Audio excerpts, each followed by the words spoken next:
ଖେଚୁଡ଼ି କରୁଛନ୍ତି ମାନେ ବାଇଗଣ ଭଜାଟା ବି ନିଶ୍ଚୟ କରିବେ, ବହୁତ ଟେଷ୍ଟ ଲାଗେ। ସେ ମିଶେଇ ଦେବା। हेलो फ्रेंड्स, जय जगन्नाथ। केमती अच्छी आशा कर सब भल थे। मु रंजिता खुशी ब्लॉग को आपन को स्वागत करुछु। चलंतु आज बनैबा खेचुड़ी। खेचुड़ी आमर आवश्यकता उपकरण देखंतु। एठी मु नेइची चाउल आ मुग डाली, तो ताको मु भल से मिसेई नेइची, धुईकी रखीची। तो तापरे नेइची एठी मु आलू 2टी आलू नेइची, टमाटो 3टी नेइची, गाजर 2टी नेइची, आ लॉन्ग बीन्स नेइची किछि, आ ग्रीन बीन्स नेइची, फूलकोबी गुटे नेइची, आ किछि मटर। तो चलंतु एबे प्रस्तुत करिबा खेचुड़ी।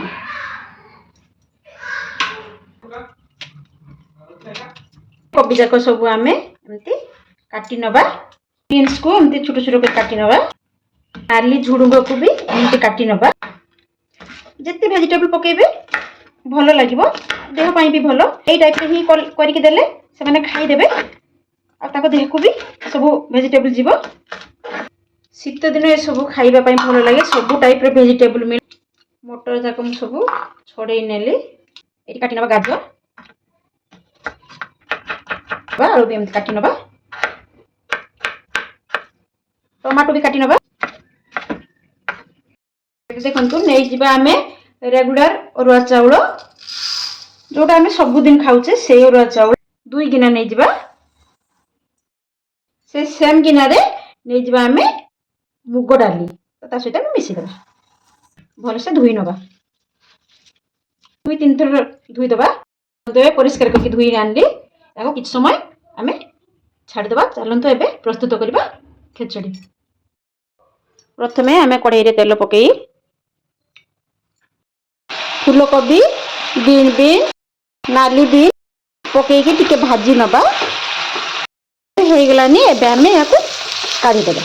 खेचुड़ी पई बसई देनी गुटे डिश हमर ताती गलानी। एबे दे देबा गाई घियो,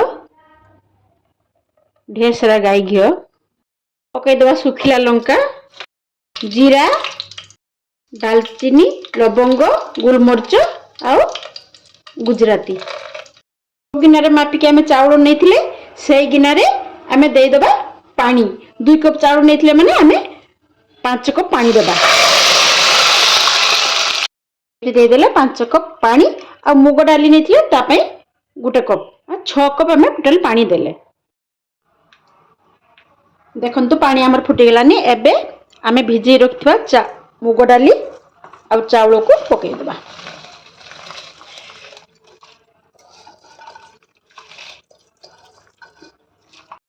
पकई देबा गाजर, आलू, टमाटो, लूण, हलदी। टेस्ट को बैलेंस करिया पई 1 चम्मच लूण, चीनी टिके पानी कमी गला। एबे चाहिला हमें गरम पानी टे देई परबा। तो सेति पई देखंतु मु दे देनी एटी 1 गिना गरम पानी। ता सहित दे देबा मैं मटर, दे देबा भाजी रखतिबा परिबा फूलकोबी आ बीन्स से मिसेई देबा।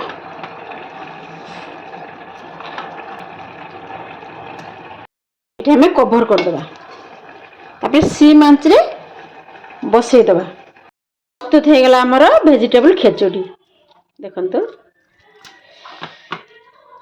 केते सुंदर। आपण भी थरे ए टाइप रो हेल्दी खेचुड़ी बनांतु, पिला मान को दियंतु। पिला मान भी बहुत खुशी रे खाइबे। सब रक वेजिटेबल पड़ुची, डाली पड़ुची, सब पड़ुची। ये देह पई बहुत भलो। यदि आपन को भलो लागिची मो चैनल टी को लाइक शेयर सब्सक्राइब कर दियंतु। खेचुड़ी बनांतु, पूरा हेल्दी रेसिपी टे निश्चय बनांतु। पिला मान को भी बहुत पसंद आइबा। पिला मान को पई बहुत भलो। बुढ़ा बुढ़ी समस्त मान पई पूरा विटामिन रे भरपूर ग्रीन वेजिटेबल पड़ची। ता सहित बाईगण भजा सहित दही चटनी।